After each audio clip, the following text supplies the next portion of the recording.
abrir. Eu não vi o coxo andar, também não vi gigante cair, mas escolhi confiar.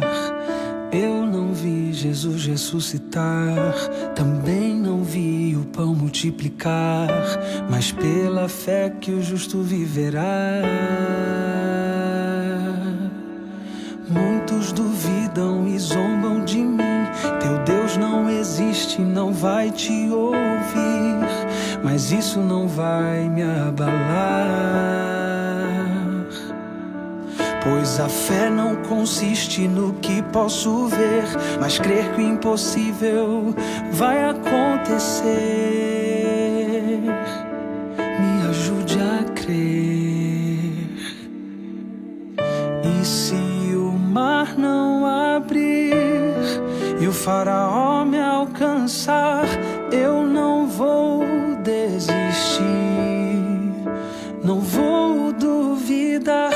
E se o gigante não cair, se a fornalha me queimar, mesmo que eu morra aqui, sei que amanhã vou acordar.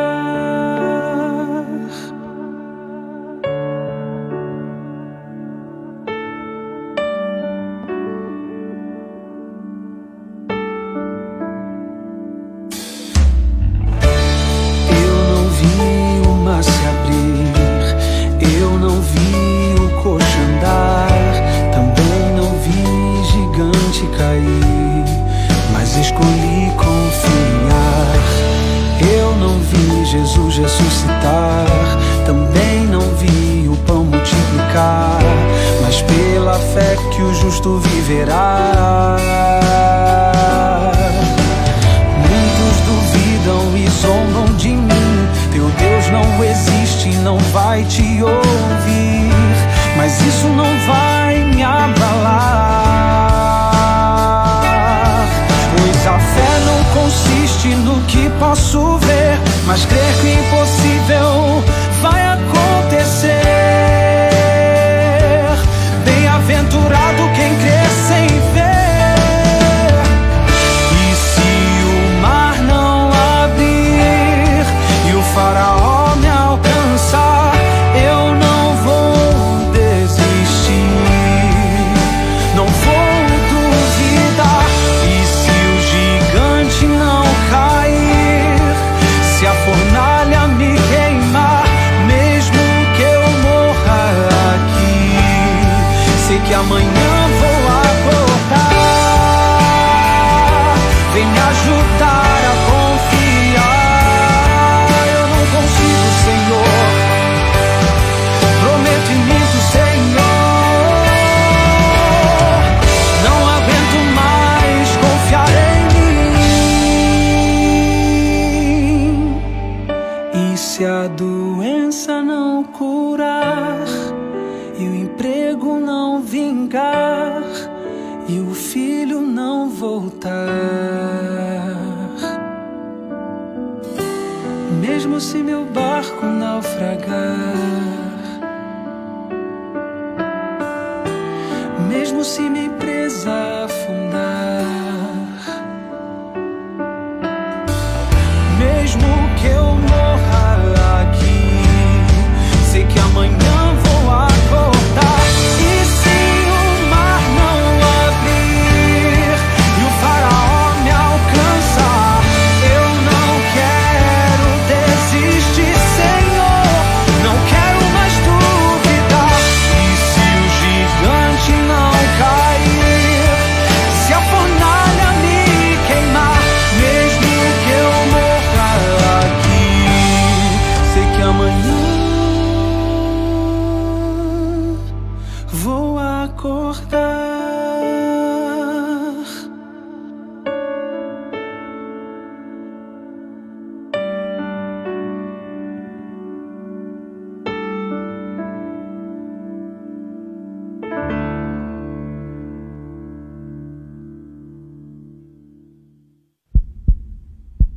Boa noite a todos, graça e paz. Louvamos ao Senhor mais uma oportunidade que Ele nos dá de celebrarmos e cultuarmos o nosso Deus. ministrar aos nossos corações, ensinando-nos da verdade da palavra. Quero convidá-los a abrir a palavra de Deus em Gênesis capítulo 4. Gênesis capítulo 4, nós vamos ler até o verso 16, de 1 a 16. Diz assim o texto: Coabitou o homem com Eva, sua mulher. Esta concebeu e deu à luz a Caim. Então disse: adquiri um varão com auxílio do Senhor. Depois deu à luz a Abel, seu irmão. Abel foi pastor de ovelhas e Caim lavrador. Aconteceu que no fim de uns tempos trouxe Caim do fruto da terra uma oferta ao Senhor. Abel, por sua vez, trouxe das primícias do seu rebanho e da gordura deste. Agradou-se o Senhor de Abel e de sua oferta, ao passo que de Caim e de sua oferta não se agradou. Irou-se, pois, sobremaneira Caim e descaiu-lhe o semblante. Então lhe disse o Senhor: por que andas irado e por que descaiu o teu semblante? Se procederes bem, não é certo que serás aceito? Se todavia procederes mal, eis que o pecado jaz à porta, e o seu desejo será contra ti, mas a ti cumpre dominá-lo. Disse Caim a Abel, seu irmão: vamos ao campo. Estando eles no campo, sucedeu que se levantou Caim contra Abel, seu irmão, e o matou. Disse o Senhor a Caim: onde está Abel, teu irmão? E ele respondeu: não sei. Acaso sou eu tutor de meu irmão? E disse Deus: que fizeste? A voz do sangue de teu irmão clama da terra a mim. És agora, pois, maldito por sobre a terra, cuja boca se abriu para receber de tuas mãos o sangue de teu irmão. Quando lavrares o solo, não te dará ele a sua força, serás fugitivo e errante pela terra. Então disse Caim ao Senhor: é tamanho o meu castigo que já não posso suportá-lo. Eis que hoje me lanças da face da terra, e da tua presença hei de esconder-me. Serei fugitivo e errante pela terra. Quem comigo se encontrar, me matará. O Senhor, porém, lhe disse: assim, qualquer que matar a Caim será vingado 7 vezes. E pôs o Senhor um sinal em Caim, para que o não ferisse de morte quem quer que o encontrasse. Retirou-se Caim da presença do Senhor e habitou na terra de Nod, ao oriente de Éden. Vamos orar? Pai, mais uma vez pedimos a direção do Teu Espírito, a compreensão da palavra e a oportunidade de vivê-la, não apenas de entender, mas de colocar em prática os Teus ensinos. Ensina-nos mais uma vez, derramando sobre nós o Teu Espírito Santo, a nossa oração em nome de Jesus. Amém. Nós temos a tendência, muitas vezes, de piorar a situação que vivemos ou agravar os nossos dias em detrimento a momentos anteriores. Sempre o passado parece que era melhor do que hoje.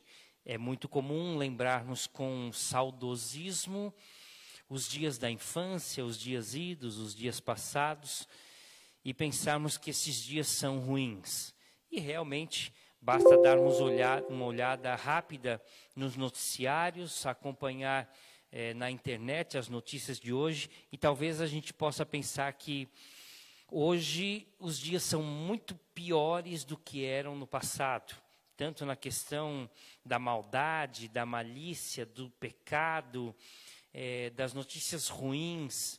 Mas uma coisa é certa, um fato deve ser constatado: desde que o pecado entrou na humanidade, o ser humano continua o mesmo, não há diferença nenhuma. Não há dúvidas de que os problemas de Adão e Eva depois do pecado continuam sendo os mesmos problemas de hoje. Vale lembrar que o pecado nos dias de Noé causou a destruição de toda a humanidade.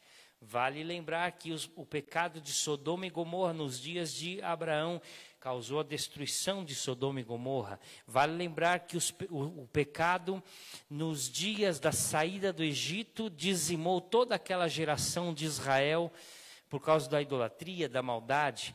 Vale lembrar que o apóstolo Paulo falava da sua época, que ele vivia no meio de uma geração pervertida e corrupta. Ou seja, será que hoje é pior do que ontem, ou ontem pior do que antes?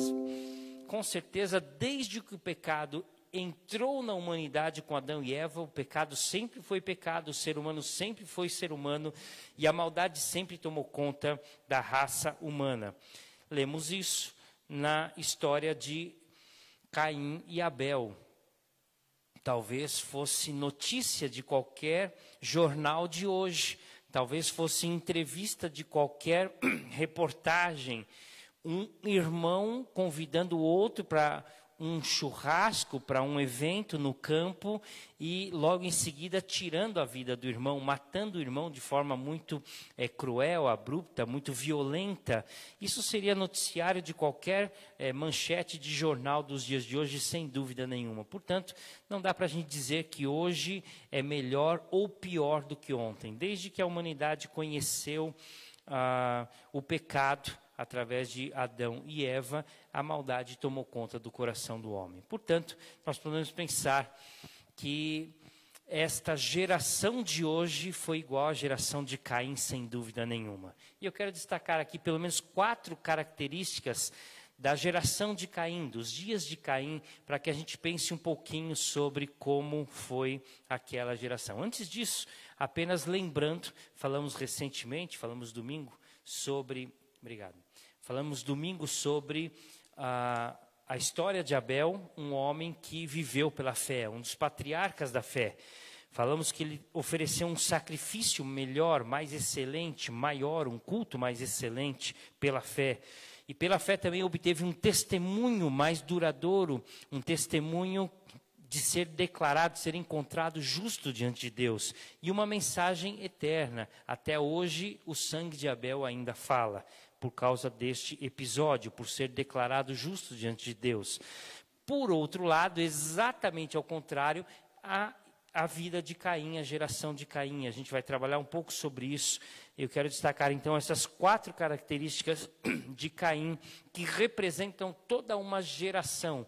Não exatamente a pessoa de Caim, mas toda a descendência de Caim, e podemos pensar até os dias de hoje, esta geração, essa descendência de Caim, vem sofrendo as consequências desta maldade. Primeira característica que eu quero destacar é a falta de religiosidade. A característica de Caim, a falta de religiosidade. Religião significa religar o homem a Deus. É um termo latim que significa novamente estar ligado a Deus. Falar de religião é falar da essência, da mensagem de Deus, porque não há como estar ligado a Deus se não for por meio de Jesus Cristo, se não for por meio da salvação. Por isso, nenhum ato meritório, nenhum ato religioso, nenhuma penitência, nenhum ato religioso pode nos ligar a Deus, senão pela fé em Cristo Jesus. E talvez Caim não tenha entendido isso perfeitamente. Quando nós lemos Hebreus capítulo 11, verso 4, nós lemos que o culto de Abel foi aceito por causa da sua fé. Pela fé, Abel ofereceu um sacrifício mais excelente do que o de Caim. Por outro lado, se o culto de Caim não foi aceito, evidentemente a sua religião não estava em harmonia com os princípios de Deus. E não há dúvida nenhuma que a falta de fé fez com que a Caim não tivesse o seu culto aceito diante de Deus. Aqui no capítulo 4, lemos com todas as letras que, verso de número 5, ao passo que de Caim e da sua oferta Deus não se agradou. Ou seja, primeiro, Deus não se agradou de Caim, muito mais do que o culto ou do que a oferta de Caim, Deus não se agradou de Caim. E por causa da sua falta de religiosidade, ou falta de espiritualidade, ou falta de fé, ou falta de comunhão com Deus, com o Criador, com o Pai, Caim foi rejeitado diante de Deus. Caim, então, representa uma geração inteira sem compromisso com Deus, sem espiritualidade, espiritualidade. E com certeza hoje temos experimentado esta geração. Pessoas que não querem compromisso com Deus absolutamente nenhum. E nem me refiro a pessoas que são ateias, ou pessoas sem esta fé em Deus. Me refiro exatamente a pessoas que se dizem religiosas, mas não têm um compromisso com Deus. Portanto, não apenas a falta de religiosidade, mas também a falsa religiosidade. Porque há muitos que expressam algum tipo de religião, mas não há nenhuma profundidade no relacionamento com Deus. Este foi Caim. Porque podemos pensar perfeitamente que Caim preparou uma oferta para Deus. Muito bem. Caim separou um dia para ir prestar um culto a Deus. Muito bem. Caim foi até o local de culto a Deus e ofereceu um culto a Deus. Caim tinha consciência de Deus, Caim tinha a consciência de que precisava prestar um culto a Deus, mas era tudo uma falsa religiosidade, sem um compromisso com Deus, a ponto de Deus rejeitar o culto de Caim, enquanto aceitou o culto de Abel pela fé. Portanto, não apenas a falta de religiosidade, mas uma falsa religiosidade. Ainda hoje nós vemos pessoas que vão à igreja, que fazem as suas orações, que prestam seu culto a Deus, que cantam louvores a Deus, que têm os seus atos de bondade e caridade, que fazem o bem ao próximo, que talvez nunca tenham matado, nunca tenham roubado, sempre têm o coração disposto a ajudar as pessoas, mas na verdade não passam de atos religiosos que não agradam o coração de Deus, porque Jesus mesmo diz com relação a isso: nem todo que me diz Senhor, Senhor entrará no reino dos céus, mas aquele que de coração faz a vontade do meu Pai. Então não é apenas a falta de religiosidade, mas a falsa religiosidade. Podemos abordar ainda sobre a religiosidade superficial, ou a pouca, a rasa religiosidade. Pessoas que têm um compromisso com Deus muito pequeno, muito mesquinho, muito insignificante. Pessoas que precisam aprofundar a sua fé, viver a sua espiritualidade com mais intensidade. Precisam de uma dedicação maior, uma leitura da Bíblia a mais, uma oração a mais, uma dedicação, conhecer mais a verdade, praticar mais a verdade.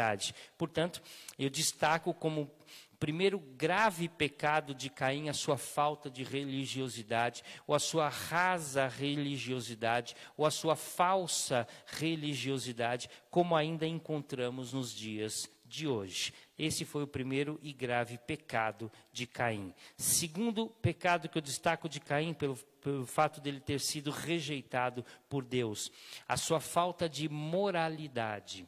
Não apenas falta de religiosidade, mas a sua falta de moralidade. A geração de Caim foi marcada pela maldade, pelo pecado e, em especial, pelo homicídio. É de destaque, evidentemente, e de maneira muito grave, a maneira como ele engana o seu irmão, fazendo um falso convite, um convite para que ele fosse ao campo. Diz o verso de número 8, disse Caim a Abel, seu irmão, vamos ao campo. Talvez a ideia aqui de um convite bem comum, porque se fosse algo diferente, talvez Abel estranhasse, vamos ao campo por quê? Você nunca me convidou para ir no campo. A palavra diz que Abel espontaneamente aceitou, portanto, um convite corriqueiro, talvez eles fizessem isso em outras oportunidades, mas havia a maldade no coração de Caim por trás daquele convite.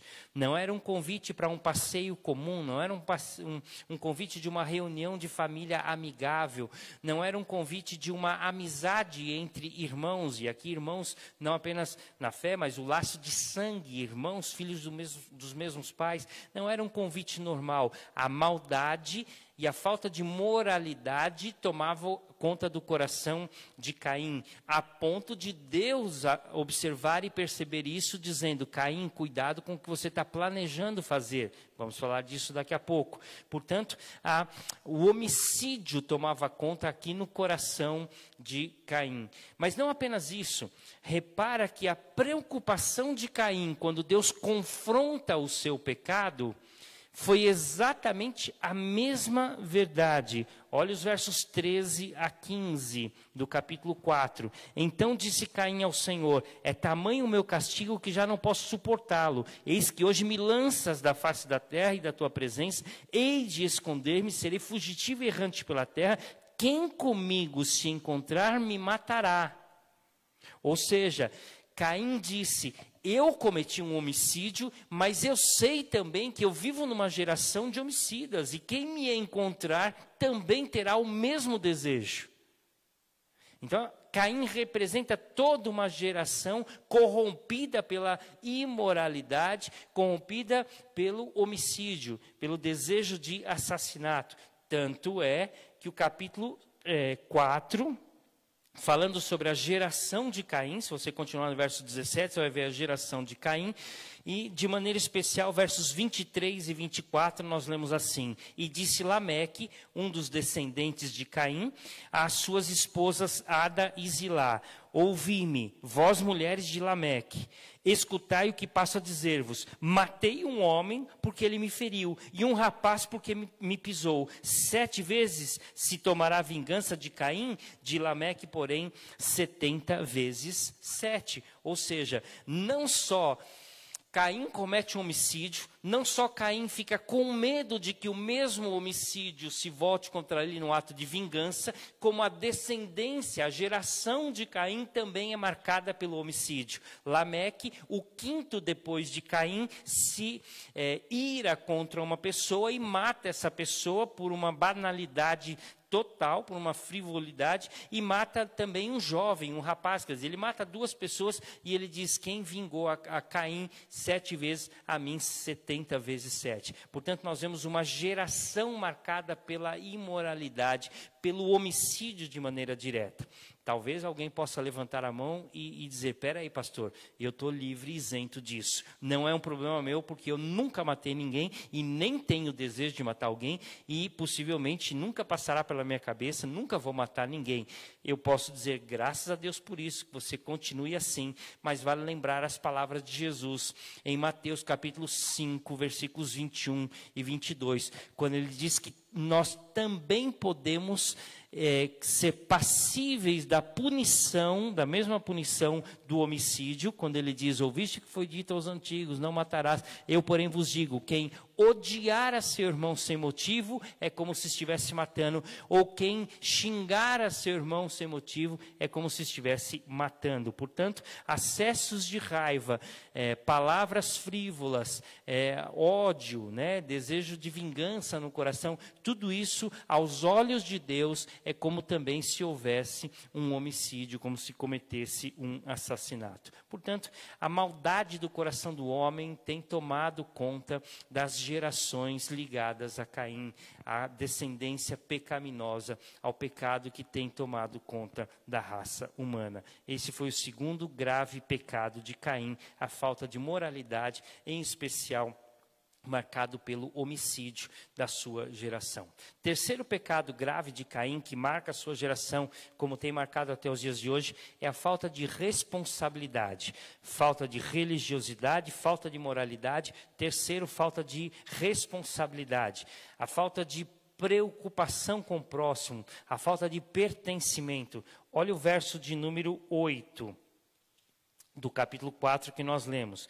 Disse Caim a seu irmão Abel: vamos ao campo. Estando eles no campo, sucedeu que levantou-se Caim contra Abel, seu irmão, e o matou. Disse o Senhor a Caim: onde está Abel, teu irmão? E ele respondeu: não sei. Acaso sou eu tutor do meu irmão? Bom, algumas questões interessantes aqui para a gente pensar. Primeiro, Deus não precisava perguntar para Caim onde estava Abel, porque Deus sabia muito bem onde estava Abel. Tanto é que, diante da resposta, Deus diz: por que você fez o que você fez? O sangue de Abel ainda fala comigo, grita, clama a mim. Portanto, Deus sabia muito bem o que Caim estava por fazer e o que Caim havia acabado de fazer depois de ter cometido o assassinato do seu irmão, o homicídio contra o seu irmão. Mas o que mais chama atenção aqui, neste caso, da falta de responsabilidade, é a resposta de Caim para Deus. Ele diz assim: não sei. Acaso sou eu tutor do meu irmão? Ou seja, sou eu responsável pelo meu irmão? Não sei, a vida é dele, ele deve estar por aí, ele deve estar cuidando da vida dele, ele deve estar com a família dele, ele deve estar cuidando dos filhos dele, ele deve estar... Não é responsabilidade minha. Eu já tenho muito problema, eu tenho muitas responsabilidades, eu cuido da minha vida, eu tenho meu trabalho. O Senhor não tinha que perguntar para mim, procura por ele, pergunta para ele. Acaso sou eu responsável pelo meu irmão? Essa foi a resposta de Caim para Deus quando pergunta sobre Abel. Essa falta de responsabilidade, essa falta de amor ao próximo, essa falta de altruísmo, essa falta de pertencimento tem tomado conta das gerações de Caim por todo o tempo, até os dias de hoje, quando cada um vive pensando em si mesmo. E eu não sou responsável pelo próximo, eu já tenho tantos problemas e a minha vida é cheia de dificuldades. Então eu vou cuidar só das minhas coisas e cada um com seus problemas, como se diz tão popularmente, né, no ditado, ema, ema, ema, cada um com seu problema. Eu já tenho o meu e você tem o seu. E nós não precisamos dividir esses problemas, os meus já são bem grandes. Quando, na verdade, a gente vai para o texto de Gálatas e diz que nós devemos levar as cargas uns dos outros. Quando nós devemos ajudar o nosso próximo nas suas necessidades e dificuldades. E eu tenho certeza que este é o princípio de Deus, quando Ele diz que nós devemos amar o nosso próximo como a nós mesmos. Então, essa expressão, acaso sou eu tutor do meu irmão, eu não sei onde ele está, é como se ele estivesse lavando as mãos e dizendo, eu não tenho nenhuma responsabilidade. Quando, na verdade, ele havia acabado de assassinar o seu irmão e sabia muito bem onde estava ou onde não estava o seu irmão. Mas essa resposta de Caim representa muito bem essa falta de responsabilidade, essa falta de pertencimento para com o próximo. Na verdade, esta falta de responsabilidade já estava presente em Adão e Eva. Quando eles pecam, a primeira vez, comendo do fruto proibido, diz a palavra de Deus que eles se escondem de Deus. Na verdade, tentam se esconder de Deus. E Deus chama Adão e diz, Adão, onde você está? Por que você está escondido? Na verdade, também Deus sabia. Ele não precisava que ninguém dissesse que Adão e Eva comeram o fruto. Ele sabia muito bem disso. Mas ele questiona porque ele quer saber uma confissão. Ele quer ouvir uma confissão. Como também de Caim, uma confissão, talvez um arrependimento, mas de maneira alguma, nem Adão e Eva, nem Caim, como também é próprio do ser humano, eu não tenho nenhuma responsabilidade para com o próximo. Muitos até, como é o caso de Adão e Eva, disseram, camarada homicida, eu não tenho nem responsabilidade diante do pecado que acabei de cometer, porque Adão põe a culpa na esposa, e a esposa põe a culpa na serpente, como se eles estivessem lavando as mãos diante dos seus próprios atos pecaminosos. Essa falta de responsabilidade não é só para com o meu irmão, no caso de Caim, a falta de responsabilidade pessoal para com o seu pecado diante de Deus. Então nós também, por causa do pecado, temos esta característica da falta de responsabilidade, a falta de pertencimento, falta de religiosidade, falta de moralidade, falta de responsabilidade e, por último, falta de arrependimento. Verso de número 7, nós lemos assim, capítulo 4, verso 7. Vou ler o 6. Então lhe disse o Senhor, por que andas irado e por que descaiu o teu semblante? Se procederes bem, não é certo que serás aceito? Se todavia procederes mal, eis que o pecado jaz à porta. O seu desejo será contra ti, mas a ti cumpre dominá-lo. É interessante este texto e a maneira como Deus fala com Caim, porque Caim ainda não havia matado seu irmão. O verso 8 diz, Caim fala para o seu irmão, vamos ao campo, e lá o matou.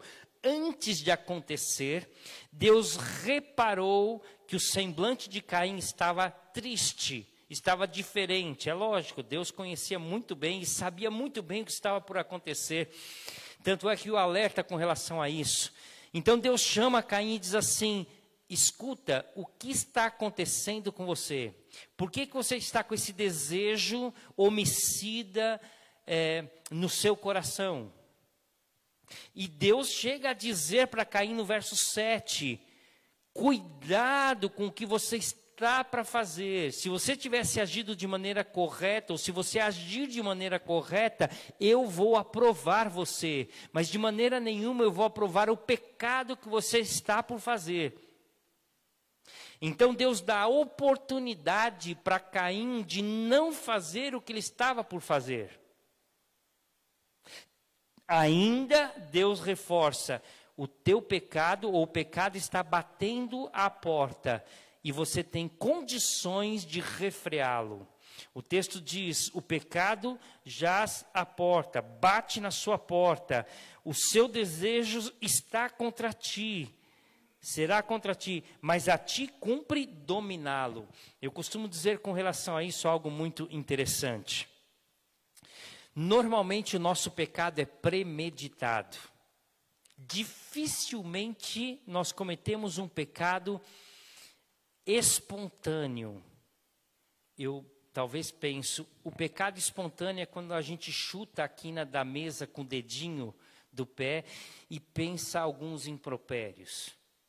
Talvez ali a gente cometa algum pecado espontâneo. Alguém leva aquela fechada no trânsito e já pensa mal da pessoa. Talvez ali você represente algum pecado espontâneo. Ou seja, você não programou. Mas brincando, né, lógico, normalmente os nossos pecados são premeditados.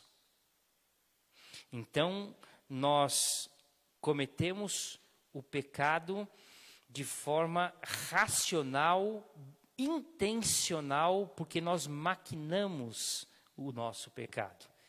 Talvez não seja uma programação de dias, de meses, mas nós pensamos antes. O que Deus está dizendo para Caim é o seguinte: você pode interromper este processo pecaminoso na sua vida.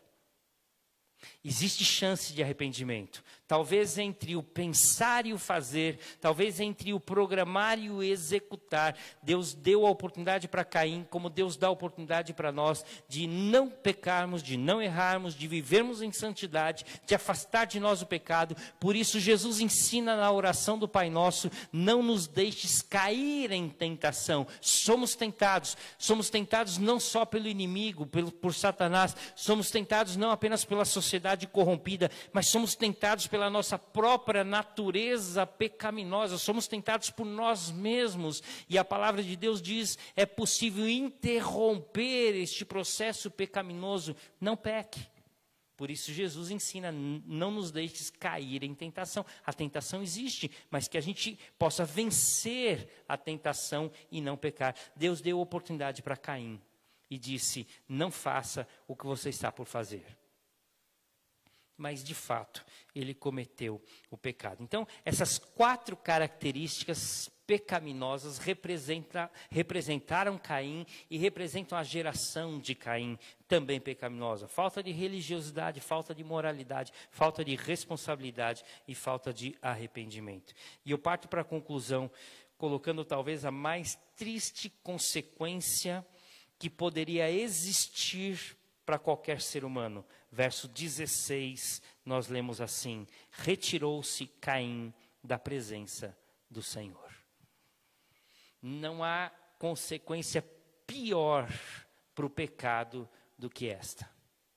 Retirou-se Caim da presença do Senhor. Isaías registra isto no capítulo 59, verso 2. Os nossos pecados nos separam de Deus. João capítulo 8 diz, Deus não atende à oração de pecadores, porque os seus ouvidos estão fechados ao clamor do pecador. É lógico que todos nós somos pecadores, mas o não arrependimento nos afasta de Deus. O manter-se na prática do pecado, ou envolvido na pecaminosidade, no lamaçal do pecado, sem o arrependimento, sem se voltar para Deus, nos afasta de Deus. Ou seja, a pior consequência que poderia existir para qualquer ser humano que está no pecado, que não se arrepende do seu pecado, que não se volta para Deus, que não aceita Jesus no coração, é o que aconteceu com Caim. Retirou-se Caim da presença do Senhor. Talvez alguns possam dizer, mas e depois? Será que ele se arrependeu ou não? Então nós vamos para textos do Novo Testamento e nós vamos colocar Judas, versículo 11, que diz, Judas dando um exemplo daqueles que andavam pelo caminho da perversidade, da maldade. Judas 11 diz que todos aqueles que andam pelo caminho do mal, percorrem o caminho do mal, estão percorrendo o caminho de Caim. Então Judas diz que o caminho de Caim é o caminho da perversidade. João diz em 1 João 3,12 que Caim era do maligno e as suas obras eram más. Se ele era do maligno e as suas obras eram más, com certeza não houve arrependimento nenhum por parte de Caim. E a ideia de retirou-se Caim da presença do Senhor é que de fato ele continuou trilhando pela sua própria consciência, sem se voltar para Deus. Diferente de Abel, que foi um homem da fé, Caim foi um homem do pecado. Um homem maligno, ou do maligno. Um homem que praticou o que era mal. Um homem que as suas obras eram más, como diz a palavra. E não há dúvida nenhuma que a pior recompensa para aquele que está em pecado e continua andando no pecado, que ainda não se arrependeu da sua maldade, é estar longe da presença do Senhor. Retirou-se Caim da presença do Senhor. Isso nos faz pensar sobre a nossa vida com Deus. Se há, por um lado, a geração de Abel, homem de fé, que prestou um testemunho excelente, um culto excelente, que obteve de Deus o testemunho de ser justo, declarado por Deus, e que prega até hoje, através do seu sangue, pela justiça que vem da fé. Se há a geração de Abel, há também a geração de Caim, de falta de religiosidade, falta de moralidade, falta de responsabilidade, falta de arrependimento, e que continua andando longe da presença do Senhor. Portanto, o grande desafio para todos nós hoje é, enquanto há vida, ainda há esperança de salvação. Abra o seu coração, arrependa-se do seu pecado, volte-se para Jesus Cristo, tome essa decisão por meio da fé e a graça de Deus vai invadir a sua vida para que você possa viver em comunhão com Deus. E novamente, como falamos no começo, estar em união com Deus, religado com Deus, por meio da religião viva e verdadeira que é Cristo Jesus. Enquanto Caim vive a sua pecaminosidade longe de Deus, Abel nos chama pela fé a viver o compromisso único e exclusivo com o Senhor Jesus Cristo. Está diante de nós esta decisão. Ou pela fé abraçamos a Cristo Jesus, ou continuamos seguindo pelos caminhos da geração de Caim e estando longe da presença do Senhor. Pense e reflita e tome a decisão por Cristo Jesus. Amém? Vamos orar? Graças te damos, ó Deus, de amor, de misericórdia e de bondade, porque o Senhor em Cristo Jesus nos dá a oportunidade de abraçarmos pela fé a salvação, que o Senhor nos dá pela graça. Louvado seja o nome do Senhor. Nos dê, ó Pai, através da experiência de Caim, a oportunidade de viver em santidade, porque também aprendemos com os erros dos outros. Aliás, a nobreza está em aprender com os nossos erros e também com os erros de outras pessoas. Queremos assim, Deus, fugir desta falta de religiosidade, desta falta de moralidade, desta falta de responsabilidade, desta falta de arrependimento e viver com o Senhor Jesus. Não queremos andar longe da Tua presença, mas queremos andar com o Senhor. Nos ajude, pela fé em Cristo, a viver de uma forma que Te agrada. É a nossa oração em nome de Cristo. Amém. Que Deus nos abençoe em nome de Jesus. Amém.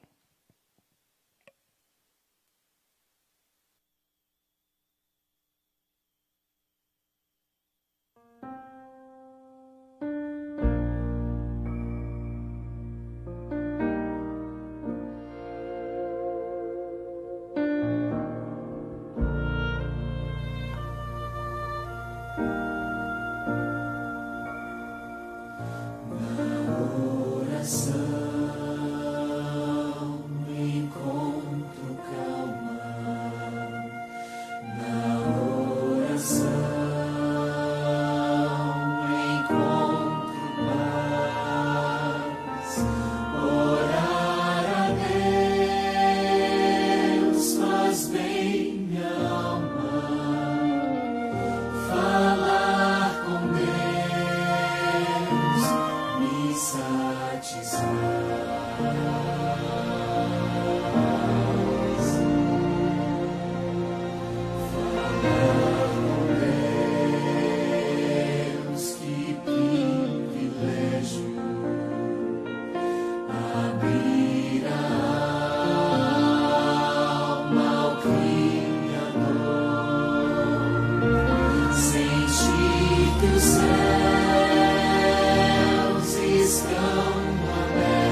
Seu perdão.